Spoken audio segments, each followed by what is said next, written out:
welcome to the StephUp podcast. I am your host, Stephanie Ann Webb.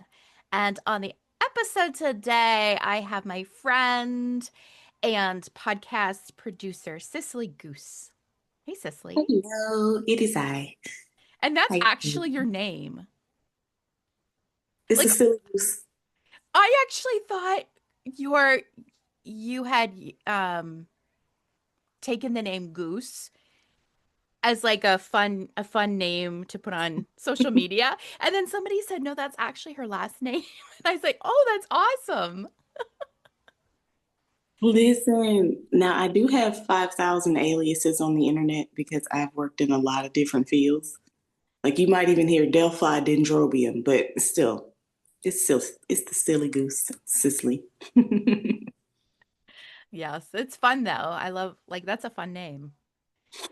Um so yeah, you and I met on this app that I've mentioned many times, I know, called Noom Vibe, which in the Mhm. old days was Wisdom when it first came out, which is an audio platform and it started out with podcasters. And that's where I first met you. And I actually thought, and I had said to you, I don't mean this in any offensive way because I don't hear you as older than me, but I assumed you were older than me because you have so much wisdom to share. And I asked you one time, we talked about this, like, do you get put down or do people kind of assume that because you're in your early 30s, right? I'm 32. Because you're in your early 30s, do they assume that you don't know as much as you do? And I thought that would be a wonderful topic to talk about today. I have to take a deep breath on that one. I know. Yes.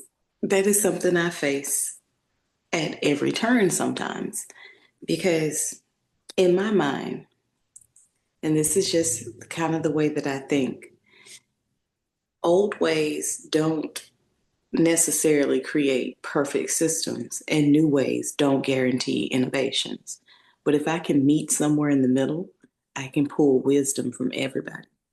Now, what I oftentimes get is you'll understand when you're older. Oh, You'll understand once you have kids. You'll understand because I got a baby face. You'll understand once you have kids. And I'm like, do you not realize that I'm 32 with a 6-year old? Do you not realize I grew up in the deep south sitting up under people's grandmas all day? Like, where does the wisdom come from? Sitting around elders and deciphering what pieces I want to keep and what I want to throw away. Like, there's some obvious things that I've just thrown away, like the idea that God makes mistakes. I threw that away because it's not it's not possible. And I oftentimes have to catch myself because when people tell me things like, oh, you'll understand when you're older, if you live long enough, you'll get this. And I'm like, you know what? Old dogs can learn new tricks too, but I can't be rude like that. And I'm a technical skill kind of person. So I will learn something wholeheartedly through and through just for the thrill of knowing it. Like that's how I became a podcast producer. I was literally working in a cannabis shop and it was music based. And they were like, hey, we're going to build a studio. I ended up teaching it in less than 6 months because I like technical stuff. And technology plus ancient skills equals wisdom to me. Anything that you can apply, learn, then apply to specifically you is a type of wisdom. And there's always this thing where people believe that because you're older, you're wiser. But I've learned, especially being from America, I know people that are older than me that have a story, but not a track record. And I know people that are older than me that have a record and a story. So sometimes people are just lucky or privileged. So just because you've lived a very long time doesn't mean that you weren't stuck in the same mind frame for forever. Especially if you believe that the younger generation, like there is a rite of passage where you're like, oh, kids these days, we've been doing that since the beginning of time. When the first printing press came out, there were features printed about how the children of the time didn't want to go outside anymore. They just wanted to sit and read. No. It's like a generational thing. It's like a rite of passage for you to get over a certain age and be like, you know what, kids these days. But I'm still young enough to remember how dumb I was in my early 20s. So when it comes down to like communicating with people younger than me, they're like, "You're so wise." And I'm like, because I've done a lot of dumb stuff, but I've forgiven myself for a lot of dumb stuff. Oh, also, I keep a little knitting project. ADHD, I can't, I got to figure out something to do with my hands. But it's about the workability of the information that you have and how it's applied. And I have to give my mom a little bit of credit because she was never the kind of mom, like, she wasn't the softest, she wasn't the most tender, but she had this grit about her. But my favorite thing about her was if she didn't know something and I asked her a question, I don't know, girl, look it up. Oh. I don't know, girl, look it up. She never really told me any lies about anything. It was always, I don't know, girl, go look it up. So my entire life and all of my wisdom from, I say, about the third grade on up was either she's going to send me to somebody that knows, like a pastor, or a mentor of some sort, or she gonna sit me down at the library and we're gonna look it up. And that is wisdom, acknowledging that you don't know. Mhm. I worked at a call center at a bank, and I remember I would just to please people, just to get past the phone because you had to be as quick as possible.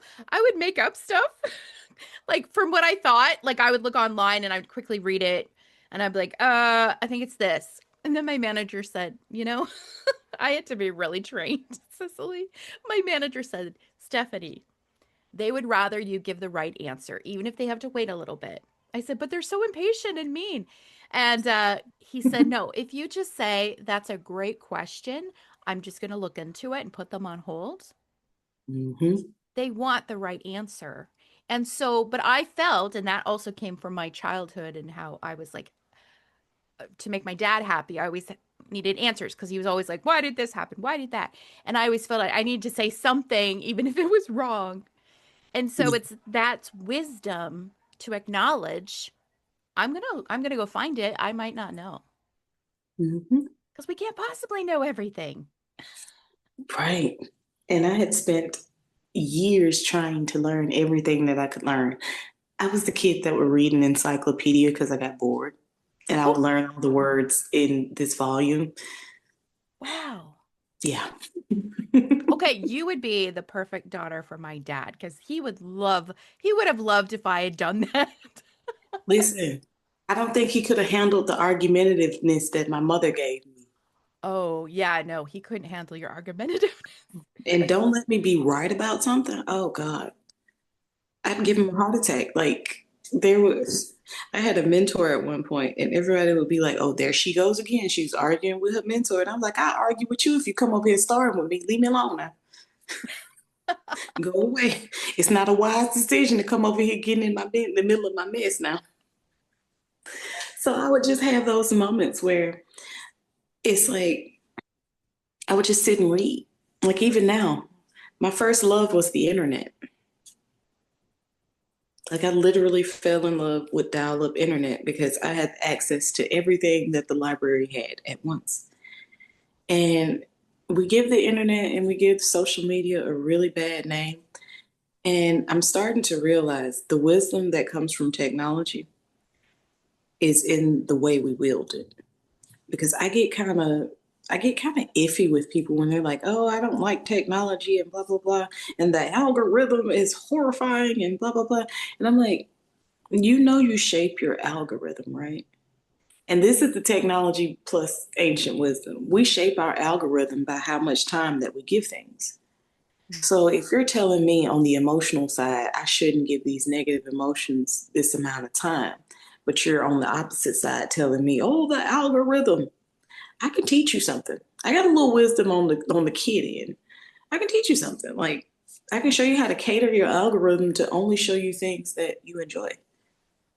Yes, and that's taking our power back because I didn't know that. I would look up all this negative stuff and I'm like, why is my social media so negative? And then I learned it's like the law of attraction. What you're looking at, what you're focusing your attention, you're going to get back. So Hmm. when I start looking, like all the posts, well, man, I looked at one thing about there was an ad for affiliate marketing, which I'm not interested in, but I happened to click on it just to read it, and now it's given me more. I'm like, damn it, no, stop it. But but now I get so many more like spiritual posts and um mindfulness and all these things because this is what I'm looking up. Yep. Now, recently, my timeline is line cook foolishness because I cook and serve at the restaurant. So sometimes I just enjoy seeing other people cook. Like, I don't have to cook today because you're cooking. Line cooks, animals. Lately, I've been getting into animals and animal behavior because I've been listening to a lot of coaches and a lot of motivational speakers. And I hate to be the well, actually, girl when especially with the alpha male thing. Oh, And I'm yes. like, do you know what an alpha male actually is? Pray tell. And they're like, yeah, it's the leader of the wolf pack. And I'm like, no, no, no, no, no. That's the leader of a wolf pack in enclosed spaces where humans have trapped them. That's a force thing. That's like going to prison. In nature, wolves, the pack leaders, the alpha and the female alpha, they don't lead people. They lead generations of their children. So all of the ones below them are their kids until they branch off and make their own pack. And when they talk about the alpha male and make it the wolf and make it such a big, big macho machismo thing, they're actually talking about the pecking order of hens. The original theory came from the pecking order of hens. And if you've ever been around chickens for a little while, you'll notice who is the highest hen. But they're also very catty and they're abusive to each other. So you're acting Oh, like the female of the species, claiming to be the male of another species. And I kind of just look at it like, that's not what that is. that's fascinating. Since I don't understand a lot of human behavior, I study the animal behavior that they're modeling after. The same thing with honeybees. They're like, oh, we're a communal. We must have one queen bee. And I'm like, there's 40,000 species of bees that are solitary. They lay their eggs in the ground or in a tree and then they leave. What do you mean? Like, you only look at one small portion and you build this whole thing. But I was trained to be a researcher from yay high. So if I don't know, or if I can't confirm or deny, I go research it. And that's where majority of my wisdom came from. Mm. And you also said that you grew up being around a lot of grandmothers. Grandmothers, great aunts, uncles. Like my dad wasn't in my life, but I never missed for the male influence because my mother had four brothers, two of which were in the military, and they taught me all the bad techniques that I didn't need to know. They would get me swords and stuff for Christmas. Like, she'd just be like, why would you give them that? And they were like, well, I'll teach her how to use it. And she's just like, my mother would just do like this sometimes at her family because she kind of let us be free. Like, she was tough, but she had to be because we grew up in a really rough neighborhood. So she was really tough about a lot of things. Like, I still don't put my hands in my pocket in stores because of you don't want anybody to believe that you're stealing anything. Mm. But there's also this idea that really made me realize how much of my mother's wisdom came to me. Me, my mom, and my younger brother, he's 24. We were on a group chat. We were FaceTiming, and it was the funniest thing because my brother was telling my mom, you didn't ever tell me what kind of woman not to look out for, and you didn't ever show me what a toxic woman was doing, and da da da da da. And my mom is sitting there with her backlit mirror, plucking her eyebrows and her chin, just listening to us, like, because she's always been like that kind of. She has that chill demeanor. She's a Scorpio, so she's just plucking her eyebrows, and she say, "I didn't have to tell you you didn't like dresses either. I let you figure that out on your own." And I howled. When I tell you I screamed, because that's her teaching style. She was like, I'm not going to tell you what you like or dislike. You're going to figure it out. She was like, I didn't have to tell you you didn't like dresses. You just naturally didn't like dresses. I didn't have to tell your sister that she wasn't into this or into that. She just was. Now, she does still affectionately call me Punky Brewster and Wednesday Adams. I know you remember Punky Brewster. I did not, because we did not have, well, I remember it, but we did not have cable. So I actually never watched Punky Brewster, but I remember always hearing about her. But can you explain why your mom would call you that? Because ever since I was tiny, I would wear what I wanted to wear and Okay. do kind of what I wanted to do. I'd walk the way I wanted to walk. And I had this really colorful exterior with the demeanor of Wednesday Adams. Oh, that's awesome. So I am bright, I am colorful. I love my summer dresses in bright colors, but the lipstick gives it away. Oh, that's so fun. And it's almost as if I'm the biggest softie. I'm really soft in nature, but I can be an absolute hard ass simply because my grandmother was a fighter. My mom is a 4'11" fighter. Her sisters are all fighters. Like they forged their life out of everything that was thrown at them. Right. And being from that forge, I'm like, I'm the punk out of the generation. I'm the one that's sensitive and feels and cries about stuff. And I had to really like look at myself like internally as well as externally because it was like, you're your grandma's wildest dream. Yeah. You are a woman that is smart enough to make money on her own. You don't have to have a man to have a bank account. You don't have to be married to leave the hospital with a baby. You don't have to be stuck with someone because you don't make enough money. You don't have to adhere to so many standards because up until like 1970, women couldn't get bank accounts without from prior permission from their husband or their father. There had to be a man present. Women couldn't leave the hospital with babies unless they were married or a man in their family came to get them. And I had to think about that because my grandmother had 7 children. She never Wow. worked a day. She never worked a day. She raised all 7 in like a 2 or 3 bedroom house. So they forged a life for me. But I remember hearing the disparity between the elders, like because my mom is the second round of kid. She's the baby. So I got aunts in their 60s and 70s, and my mom's 50. So it's like they would look at how my grandmother treated us as children, and they were like, she done went soft. Why did she pack that little girl a lunch? Now, granted, the obvious signs of autism and ADHD have been there since the beginning. The only person that really catered to it was my grandmother, because I have texture issues with food. I've always had texture issues with food. And like going back and talking to my older aunts, it is so funny. They were like, I've never met another child like you. And they used to work with kids.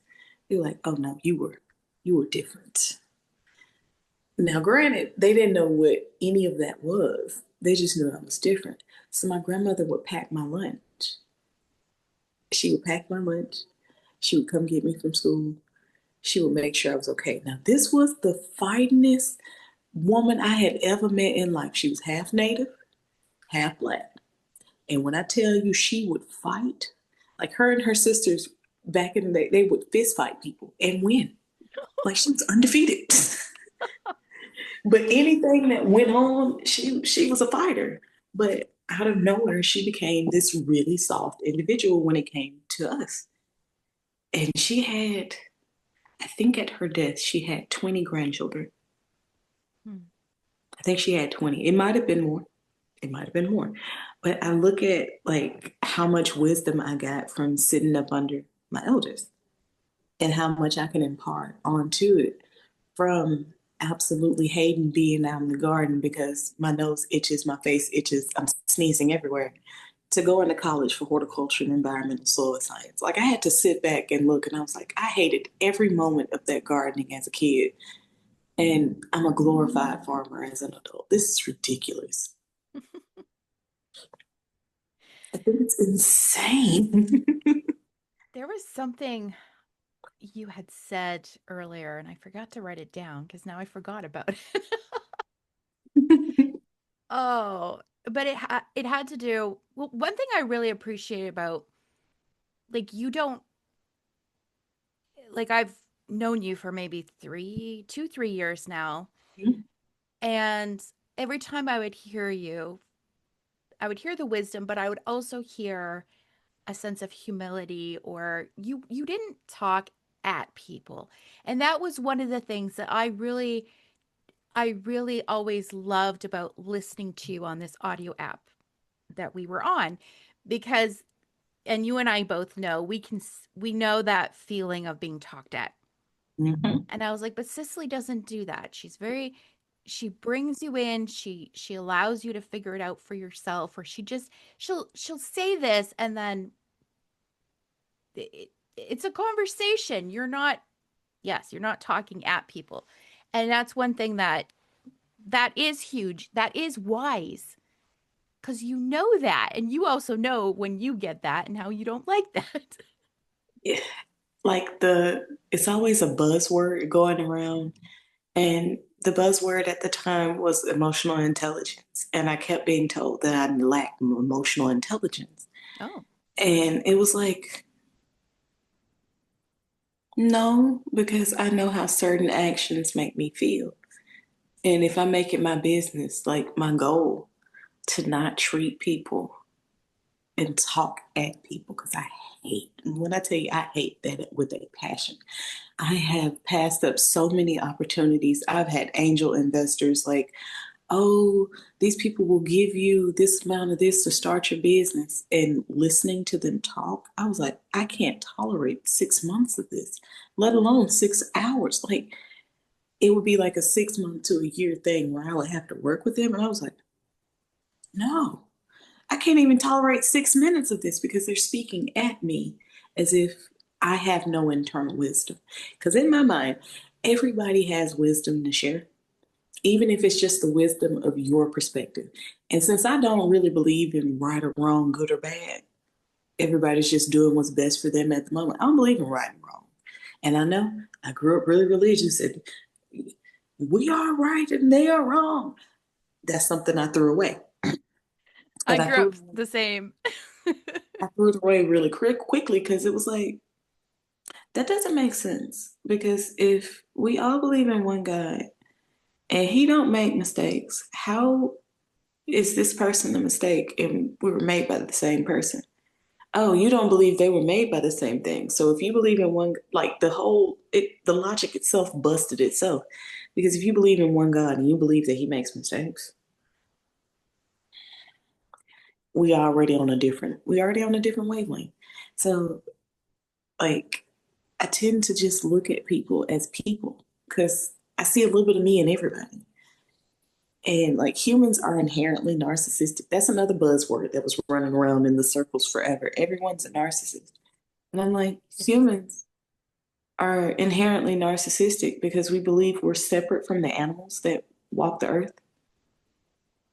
Like the biggest commodity and seller, and this is just a pattern I see, the biggest commodity and seller is what we call the red shoes. Let's say, for instance, you got a pair of red shoes. You made these shoes yourself. These shoes were passed down to you from grandma. Grandma taught you, she made you your first pair, and then she taught you how to make the red shoes, right? So we take these red shoes. A company comes in, hey, I want to buy your shoes, and then market them to other people and sell them. So they take your every bit of your culture, every bit of your base level living. They take all of that and then they sell it back to people, but it's a watered down version that doesn't have grandma's love. It doesn't have the culture. So what we get is these buzzwords that go around the internet, and it's a watered down version of the healing that was there. Because I don't have any qualms against Reiki or any type of healing, but I know you're religious. I know you're Christian. You might have a different version of Christianity, but you remember how they used to lay holy hands on people and let them be healed? Mhm. Okay, so we're on the same page. They took that and renamed it as this commodity to be sold instead of a open community healing practice that we practice within ourselves. That's the red shoes. Oh, Mm-hmm. okay. How I relate to that, what you're saying, when I started learning about personal growth and manifestation stuff, right? And I'd Mm-hmm. post about it. I'd do these little, oh, I'm going to do this post. And I was in an MLM about 2 years ago. So it was all these like hype up post motivation. And in my brain, I understood what this stuff was, but I hadn't gotten it in my soul yet. I hadn't started to even embody it. Like I could spout it out. And Mm-hmm. so I was all like, yeah, blah, blah, blah, blah, blah. And now I'm like, oh, it's so cringe because I mean, I was doing what I was doing, right? That was where I was at. But I was using all those buzzwords. Mm-hmm. And now I'm thinking, yeah, it's not about talking at people. And I always hated that too. I always got talked at. No matter what I said, somebody else said it. You could never just be, you could never have a bad whatever because they always had it worse. And I'd be like, or why do people always do this? So, anyways, then now what I always say, Cicely, is like, can we just be human? You've heard me say this because I'm like, wait a Me. minute, we're all just freaking human beings having a human experience. Why can't you allow somebody else to have also the same experience or have this or have that? So, anyways, what you were saying about the buzzwords, and this is why a lot of, and I gotta say it, I'm sorry, the coachy spaces, entrepreneurs, MLMs, network marketing, I see this everywhere, and I just get so the ick, I get the ick factor because I'm like, oh, shut the F Twitch. up. That I twitch. Oh, the eye twitch. Yeah, you show me your eye twitch whenever that stuff comes up because it's the buzzwords. And I'm like, I can, well, you and I can feel the inauthenticity that comes from, and people lap it up. People are making millions of dollars off people who just say these things. And I'm like, but they're not wise. They're just spouting off the latest whatever. And I'm like, I'm sorry, I get really irritated by this, but people are doing what they're doing, but like, it's not And wise. it took a friend of mine breaking it down for me. It's not about if they're inauthentic or not. It's about them doing what's best for them at the moment. Because you remember how you were spouting it off and you were just using the buzzwords? We used to, there was this thing growing up as a kid in church. And I feel like it'll apply to this scenario because sometimes the buzzwords do lead you to actual enlightenment. But they used to talk about children faking the Holy Ghost, like Oh, being yes. slain in the spirit. They were like, if you fake it long enough, if you keep playing around with the Holy Spirit, it's gonna get on you. And one day you might find yourself shouting and crying for real because you're picking at the spiritual healing of the adults because we're kids, we don't know any better. And then one day you just actually release something and the whole spirit just washes over you and you find yourself shouting. I feel like that can happen in these spaces. You Yeah. never know where we're going to get with it, And I'm but judging it. I'm judging it. But I do get judgy about it. Yes. Okay. But it's because it bothers me. I love you. But I also, Just want you to know I love you. well, I have no problem saying it because it's just, but it's, I mean, you're right. That's where they, and when you give yourself grace, right? You're like, well, I was doing the best I could with where I was. And that's where these people are. I guess I just get annoyed because they're making millions of dollars off of it and I'm not. And But Steph, it's all our own journey. So. It is because people have told me time and time again that I could be a guru. Like in the really early days of me just getting on like audio apps, they were like, she's a sage, she's a genius, she's a da da da da da. And I had to realize these people were from different cultures and they had never experienced Appalachian Southern Black culture. And we're really deeply steeped in spirituality. Like, yes, it's Christianity, but there's this really odd hope and faith that is really like brewed into our souls because we had to survive slavery. Mm. And I'm not that many generations removed. Like, you got mom, you got grandma, great grandma, four, four generations. There are people that are still alive from four generations. So there was this secrecy and Oh, this yeah. hope. Yeah, four gens. If they're in their 80s to 90s, they still remember sharecroppers. Like one of my favorite activities to do at work is to sit with the 80 or 90-year-old war vets and they come in, they are punctual, baby. They are my alarm clock. 5:45, my 80-year-old Marine is on time. And if he's not there by 5:45, my manager is calling home his home to make sure he's okay because he's that kind of punctual. And he has this thing, he orders the exact same thing. He eats in a very specific, trained manner.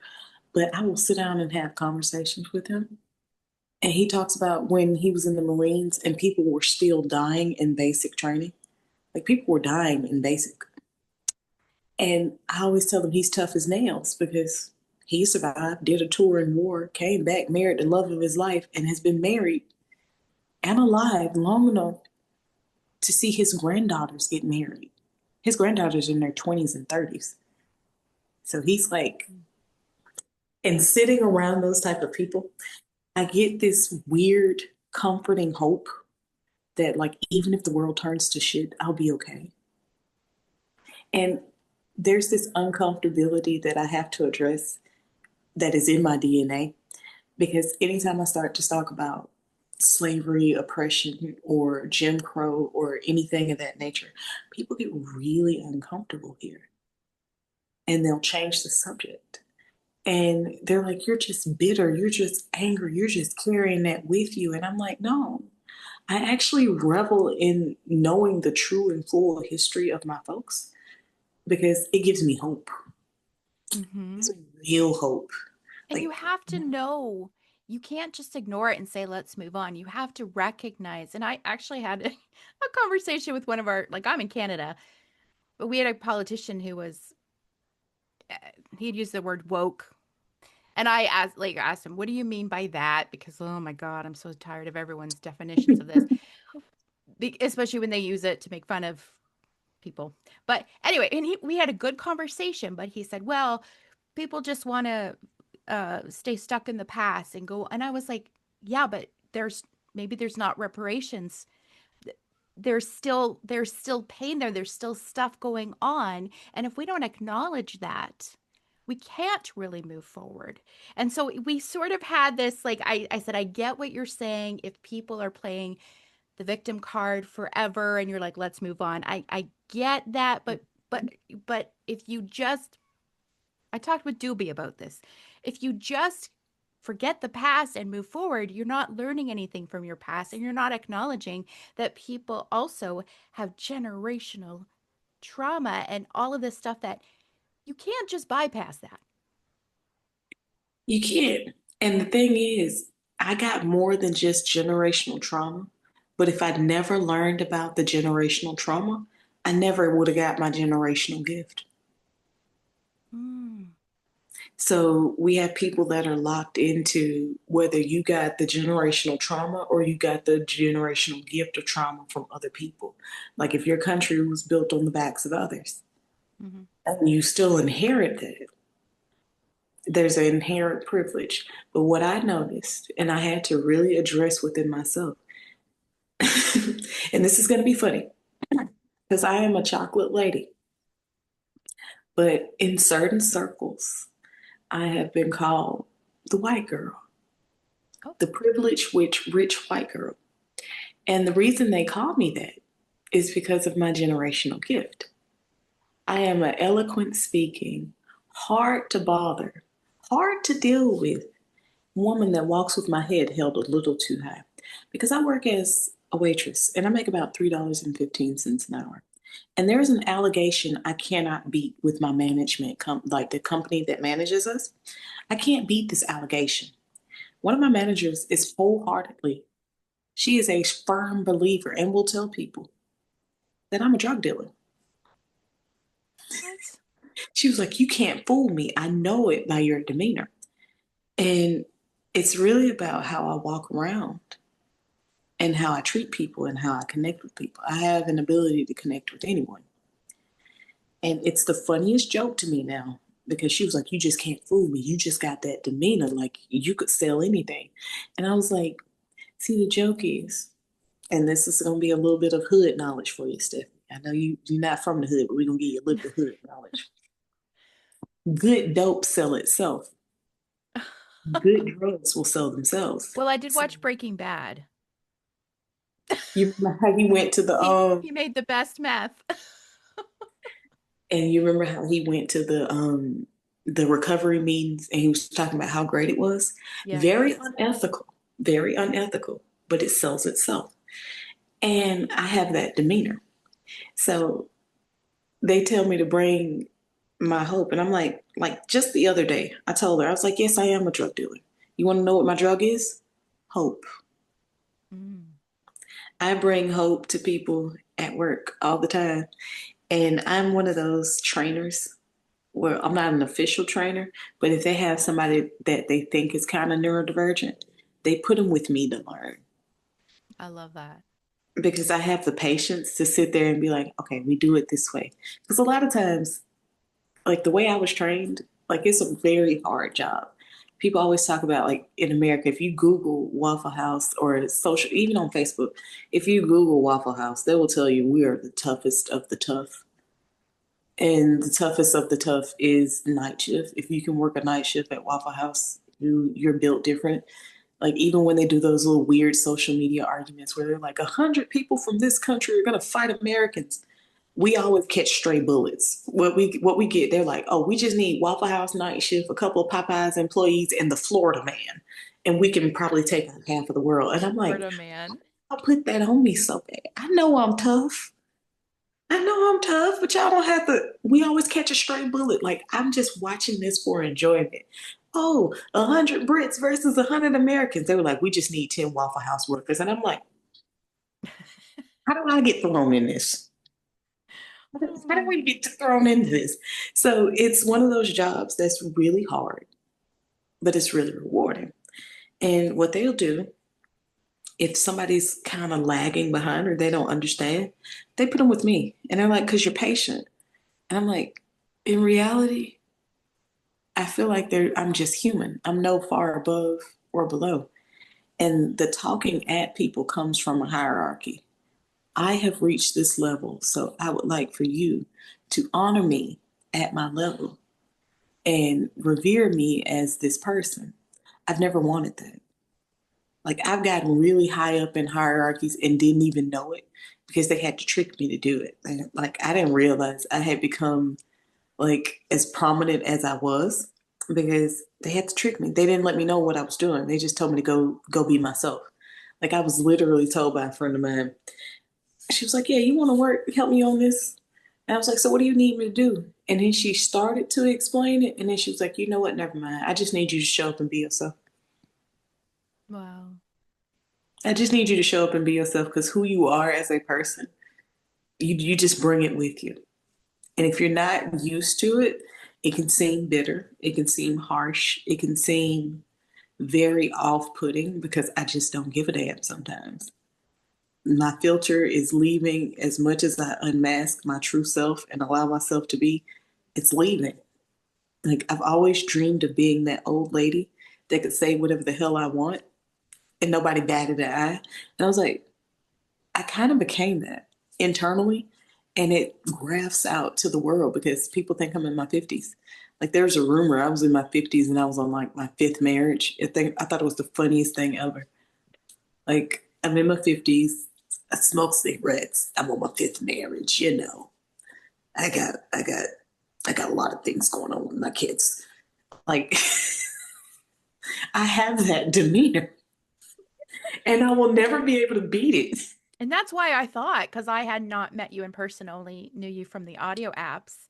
And then I didn't know your story. And I always assumed, like, I'm 45. I always assumed you were older just because I'm like, wow, she, she's so, like, you're calm. You know who you are. And, and you have so much understanding. You will share this wisdom all the time. I'm like, wow. And then I found out you're so much younger, which is a bit of a trigger for me. I don't want younger people to be smarter than me, or not smarter necessarily, wiser.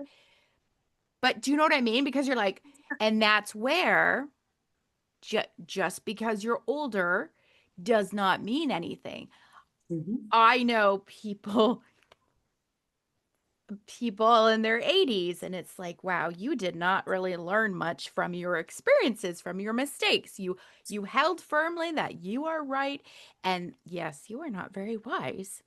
And so, just like you were saying, we always were taught kind of like, although, okay, growing up Christian, Paul said to Timothy, don't, I don't know the verse exactly, but don't let them talk down to you just because you're young, Mhm.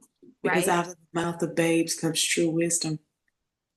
Yeah. And my niece, Cicely, my niece is 18 years old. And my, Victoria, how's she doing? oh, yeah, you remember?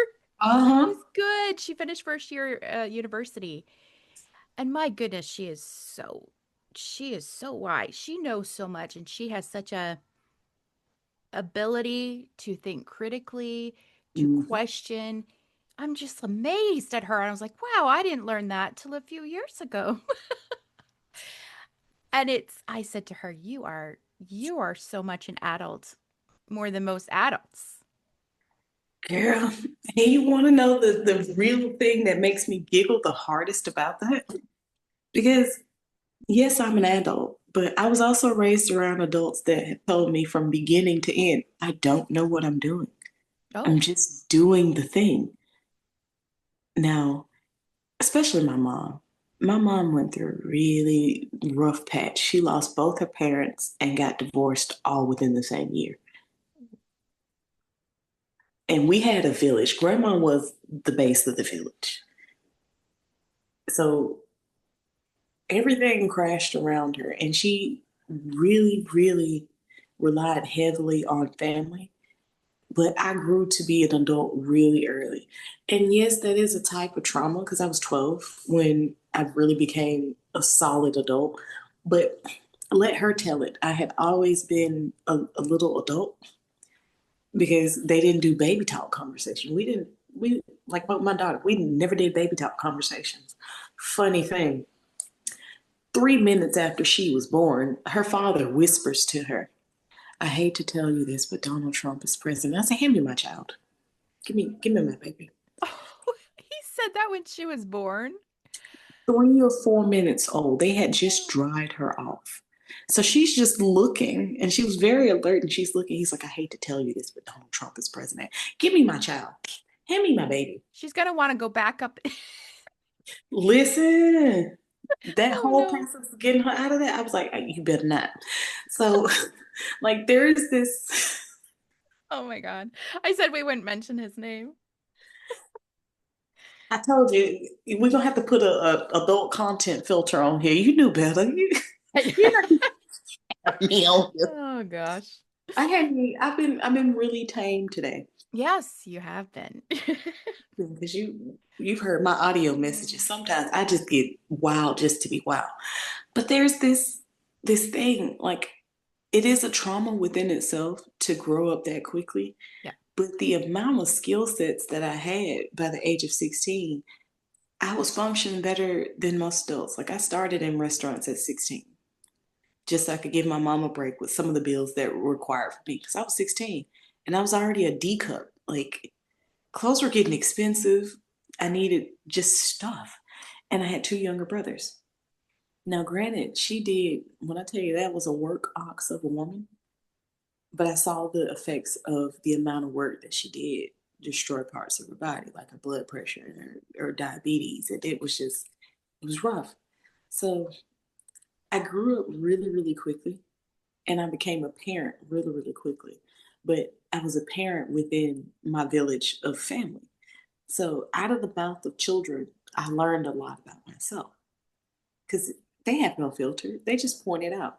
And then, once a child, well, once an adult, twice a child. The elders are the same way. So there was this big community of children and little people and adult people and old people that I literally lived in. And we kind of just figured it out because nobody knew what they were doing.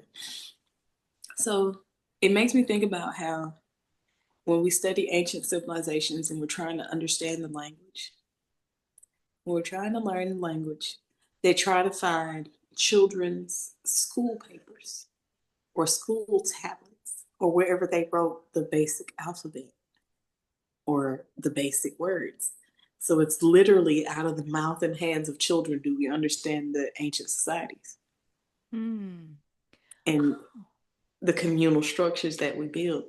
And it's like modern psychology, I kind of got a little bit of a beef with it because it lops off all of the wisdom of learned human experience for a group of people that are distinctly normal.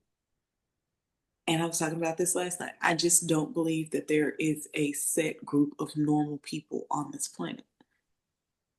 It doesn't it doesn't make sense. Like normal doesn't exist to me. Yeah. Everybody is diverse in one way or another. So in this set group, there are standards that must be upheld. And I've never really been able to live up to the standards. And what really messed me up for a long time is I internalized that something was wrong with me because I couldn't live up to this small group of people's life goal and standard. That's why I get a little iffy about coaching and psychology because they've taken these communal things and they tried to separate them out and sell them and commodify them. Now, granted, there are some good ones out there, but there's always this separation of self. And one of my favorite examples is how we talk about how we store trauma in our hips. That was a really big buzz thing for a while. It was a really big thing. Oh, we store trauma in our hips and the body keeps the score and all of this, right? And in the same time period, they demonized twerking. Oh, did they? They were like, oh, that's such a primal and nasty thing to do, and you just don't care about yourself. But if the body holds the score and trauma is stored in the hips, especially in women, and people that look like me have been shaking that thing since the beginning, listening to drums and shaking. It's the red shoes. They took the red shoes from the culture, commodified it, and brought it back in a different package. Mm. And one thing like what you were saying about like I always talk about psychology saved me just because I come from religion where it was just like it's this one way and it was all sin. And then I found out, oh, no. I was like angry because my boundaries weren't respected, because I was people pleasing, because there's trauma there, like all of that. But of course, I don't think psychology is the end all and be all. I all of these things in life are helpful. But one of the things that, just like you're saying, they try to tell us, and this is what I have a problem with in these kind of spaces, is you have to do this. And I'm like, no, I don't. We're all different. That might be a tool I can try. I will try tools. I will try this and this and this. But that doesn't, it might have worked for you. It doesn't work for me. And just Mm-hmm. like you're saying, coming back to self, it's about who am I? What works for me? What is my path and this and this? It's not about this set of rules that you somehow up there have determined is for everybody because we are all unique and diverse. And that's the beauty of the world. That is the true wisdom of the world is building systems that work for you. Yes. And the commodified system, it worked for all of these people. Yes, it did. I can take pieces of it and shape it to my life. Because one of the craziest accusations that I still get to this day, you don't know yourself and you're trying to reinvent the wheel. Oh, And I feel like that is projection because I'm not reinventing it for everyone else. I'm not going to sell it for everyone else. I'm going to sit here and invent things that work specifically for me. Now, am I such a monolith that I live in a bubble and there's no one else like me? No. But if I make it for me and I'm working internally without the outside parameters of people, I do a lot better. I do a yeah. lot better because I can't get mad at people for being really good marketers. I can't get mad at them for capitalizing on their natural skill to make money for them and their family. But what I can do is look at it with a discerning eye. I'll take a piece of this, but there are certain things that a Caucasian person in America can do that I can't do. Like, and they're like, that's a limiting belief. It's a limiting belief that keeps me from dying. I think the goal of this whole thing is for me to live. Like, that's the wise thing to do, to actually just like live. And there's this, it's a disconnect from it because it's commodified. And if I can take anything that is commodified and bill it back to you, like therapy has helped. But majority of what helped me was actually talking about it. But I feel like my most uninterrupted conversations come from me journaling and painting it. Because Mm, the only person I can talk to that will never interrupt you is me. yeah. And I feel like if we interrupt conversations within ourselves, this is the dastardly trick about the red shoes. If we interrupt the conversation between self, higher self, ego, and soul, like everything that is internally us, if I can disrupt that and take that from you and make you be dependent on what I have to offer, you're going to eventually have to continuously come back. That is the dark side of religion.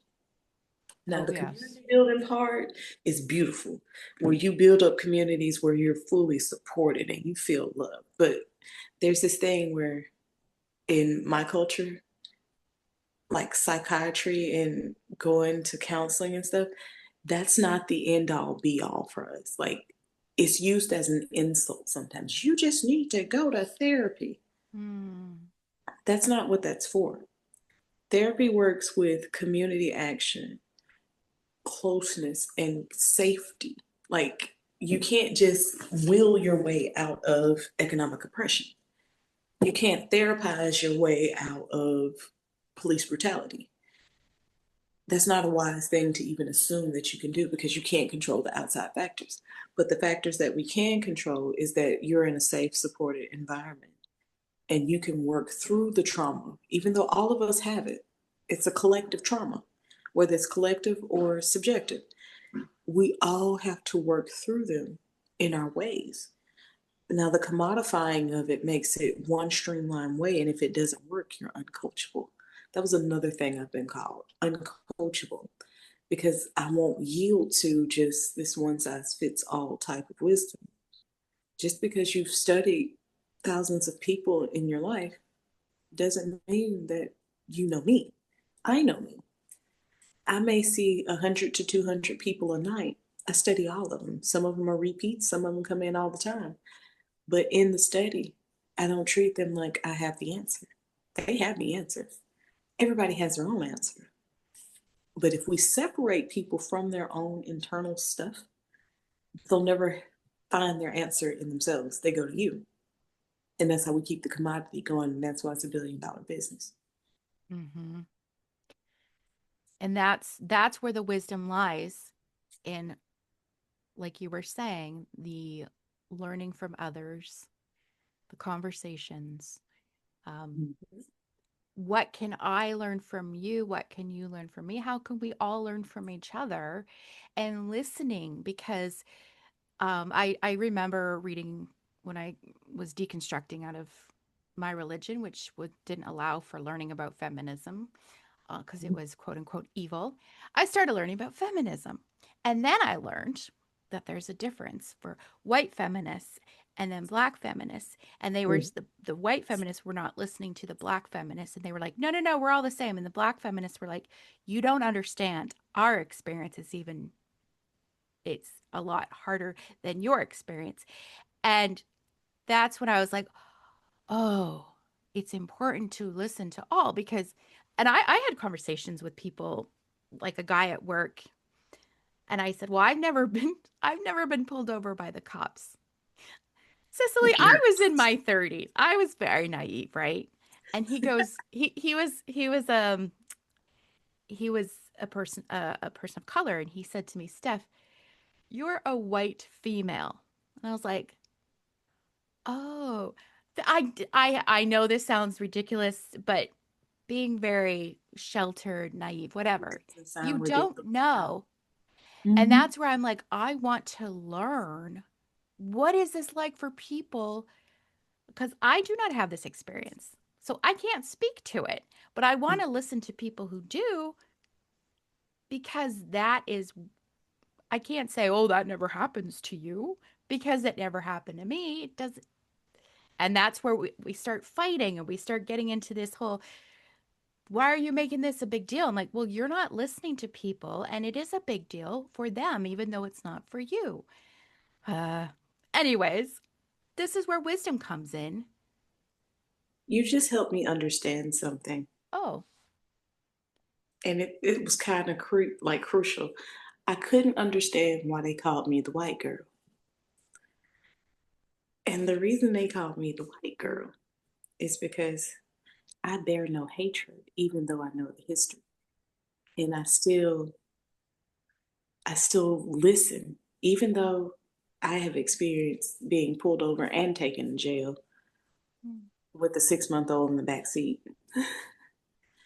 I've experienced profiling and being followed around stores, but I still can hear people. I don't talk at people. I don't use my anger as the weapon to talk at you and tell you, oh, you need to get over it because I went through worse. That's what they call me, the white girl. I oh, operate in a space of privilege, just like we're equal. And because people didn't believe that they were equal to their white counterparts, you just helped me make a lot of stuff make sense. whoa. Because I act like everybody is my equal no matter the age. Because in my mind, I have no respect for a specific person. Everybody's the same. Whether you got a bunch of money, a little bit of money, homeless, white, black, everybody's the same. And I was trying to figure out why I was tasked with these children. I have had kids adopt me as their mother. They call me mama. They call me their Waffle House mama. But it's a specific group of really young white women that hate white people. Oh, They don't date white people. They hate white people. They won't date white men. Two of them are pregnant, and they only date black people. Now, granted, I am a pansexual that has no distinction of color. I shake them up like Skittles, like whatever I find interesting in the moment. If I find you interesting, nice, well, not even nice. If I find you interesting, kind, and there's something I like about you, it's all fair game for anybody. But they're so specific in their hatred for white people. And I'm like, can we unpack that? mm. And they kind of just look at me like, no, because white people do stupid stuff and da da da da. And I'm like, but all people do stupid stuff. So I feel like I The figured out how, generalizations of, yeah, I realized why all of these young white women are attracted to me because I give them black mama vibes, and they've always wanted a black mama because they're traumatized by the white mother, and I'm like, okay, I'll be Mother Goose. Like one of them made me an ID for work that says Mother Goose, And they just sit up under me a lot of times and they tell me about the days and how it's going and everything that's going on.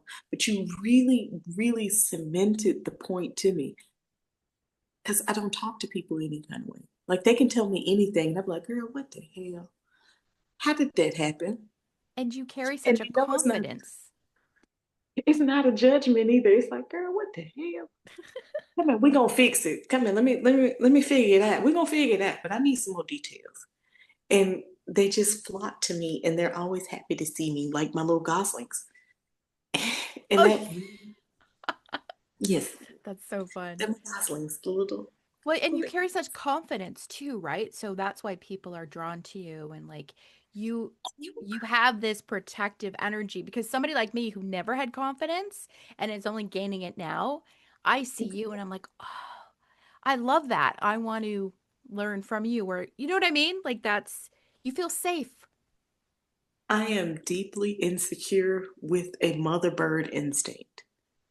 Like, I will be in a scenario where somebody is getting too loud or escalating, and I'm the punk out of the line. I'm the one that fought the least in life. Now, my mom, my aunts, my grandmother, they were natural born fighters, taking down grown men that stepped too far across the line.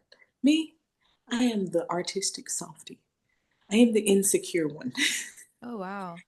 But it's something in my DNA. I say the spirit of my grandmother comes over me. When I feel like somebody is escalating too loud or you getting a little too aggressive with somebody smaller than you, I'm 5'2". Are you? Yes, I'm tiny. I I'm around there too. I don't know So which one. we're little peoples. And something in me just, I call it the lion heart. I have zero, I have zero belief that I'm actually confident in anything. It's just the way my voice sounds. Mm, And I have a lot of facts. Because if I work off feeling, it's gonna sound like I'm actually insecure. But the confidence comes from the facts and knowing that every amount of information in this world can change at any given moment. But this is what I have right now. And when I get something else, I'll bring that back to you. So when I feel people escalating a little too bit, I kind of sit up and I tend to march into it. And I'm terrified the whole time, but I just march into it like, I know, I tell you what, I got a cast iron skillet and I gotta wait. Either you gonna figure it out or we gonna figure it out. I can't do much of nothing. I'm the softie. But that it's just there. So like when people tell me I'm confident, I'm like, oh, or you appear confident. pure confident. I am deeply insecure, and a lot of it has to do with either diet culture from the early 2000s or cultural beliefs about how we are as people or what I can and cannot be. Because I have had a lot of moral constraints on me about what I could and could not be. Now, granted, these didn't come from my mother, they came from the world around me. And I'm the generation that grew up with social media. Like when I was coming in teens and tweens, that's when social media was really getting popping. So I have all of that kind of piled up on top of Mm. my existence. So there's like an insecurity, like my smile. I get pimples everywhere. Like I didn't get acne until I became an adult. I think that's the most ghetto thing I have ever seen in life. Like I get acne as an adult, not as a teenager. The ideas of this performance, because I've had to live up to the standard of you have to be 2 times as good to be seen, 3 times as good to be heard, 4 times as good to even be remarked about. And I've gotten to a point that I am remarkable, but I cannot see it because all of the filters were put in place first. So when people tell me to celebrate everything that you do, and I'm like, I'm not celebrating shit I was supposed to do anyway. That's a generational trauma. Oh, Like they do have a point. You need to celebrate it because it gives off the idea of aggression. It gives aggressive when even though it's not. mm, And it's not really wise if you're going to play in respectability politics to look like the aggressor. right. And I'm already I'm already batting 10 for 10 on aggressive look. You got resting The bitch natural face. lines in my face, like when I think, it looks angry. Mm. So I'm already 10 out of 10 on the scale of aggression. So when anytime I get to a technical point in a skill, they're like, oh, you're really good at it. And then they shift me into spaces where I have to be likable. I got three things batting against me. I'm dark skinned, I'm from the southern US, and I got a touch of the tism. And all three of those do not play well in normal standards of society. Because if I see something, I'm going to say it. If I feel like something's off, I'm going to ask a question. And if I'm thinking really hard, I'm going to look like this. And to somebody that doesn't listen to the experience of other people, this looks like aggression. But this is confusion. Mhm. Uh-huh. But that looks like anger. But you can also tell when people haven't been exposed to a lot of different people of different races or anything. Because it's like, she just seemed aggressive and she talked so confidently. It was kind of loud and scary. And you know, like even it was like passive aggressive. That's another one. Passive aggressive and uncoachable. And they both make me giggle because it's this weird conundrum of I can't figure out how to make you be vulnerable to me. So I'm going to poke and pick and see if I can dig a way into being in your inner circle and making you be vulnerable with me so I can exploit that. And because I'm so hard to deal with in that aspect, you won't let me near you because you're inauthentic. I've been watching you for all of this time and you won't even let me come close to you because my soul don't vibrate with your soul. It, There is an inequality somewhere in there, and I'm not gonna sit here and try to figure it out. I'm just going to separate because because you you're don't. feeling it and Mm-hmm. your energy knows this is not for me. Mm-hmm. And that takes that wisdom to know because yeah, like what's the best for me is knowing that you're not in my circle. Right? Like not everybody is for us. I used to just bring in everybody because I felt I had to be friends with everybody. But it killed me. Like I was literally just always dying and I couldn't stand being around most of the people. And then I learned, "Oh, I don't have to." Right? That was people pleasing, that was not having the boundaries, and it takes that learning. Yeah, no. You're not my people. That's okay. I can be nice to you.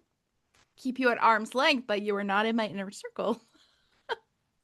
And then we get those. Well, if you're gonna act like that, we're gonna be over here, and this is where we get into the collective illusion. That's a really good book, by the way, if you want to pick it up. Collective Illusions by Todd Rose. It's a really quick read. It just explains groupthink Okay. and how being outcasted makes you feel as if you're in physical pain and how it's used as a weapon to keep you within certain groups and societies.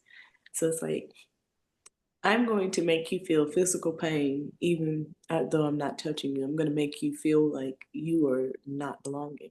And I'm going to bully you into belonging. And it's a tactic that's been used from middle school on up for a lot of people. And then we run into these toxic spaces where if you're going to be bitter and angry, you can stay over there. And I'm like, absolutely, because you're not my type of person anyway. Like, we don't even have anything to talk about. Like, none of our conversations will ever have any depth because we don't have anything in common. And I'm not looking for you to understand Black culture. I'm looking for you to have an authentic peace within you. Because you don't have to understand Black culture or me as a person to have an in depth conversation. You just got to be willing to listen and not talk at me. Mhm. And then this is how we come back to the why I seem so confident because I've been kicked upside the head too many times in the attempts to make me be what other people want me to be. And if I become a bitter old sea witch hag living on the side of the post, I think I'd love it. You, Well, I think we should end it there. That's a grace, please. Oh my gosh. the wise old woman in the woods is the sea hag. I want to be a sea hag. Don't it sound fun? Oh, sometimes I'm like, can I just, well, I watching too much true crime. I don't want to live in a cabin in the woods. However, it also sounds appealing because I get tired of being around all the people in the And city. I'd come visit you with a basket of herbs and some tea, and we have a good old Yeah. time. Yeah, we Mm, chill out. That sounds lovely. you know what? I Oh, love you, darling. I love you too. This was so much fun. And I mean, talking with you goes like so quick. Like Too it doesn't feel, time though. sorry? I feel like I talk most of the time though. Yeah, but you're the guest.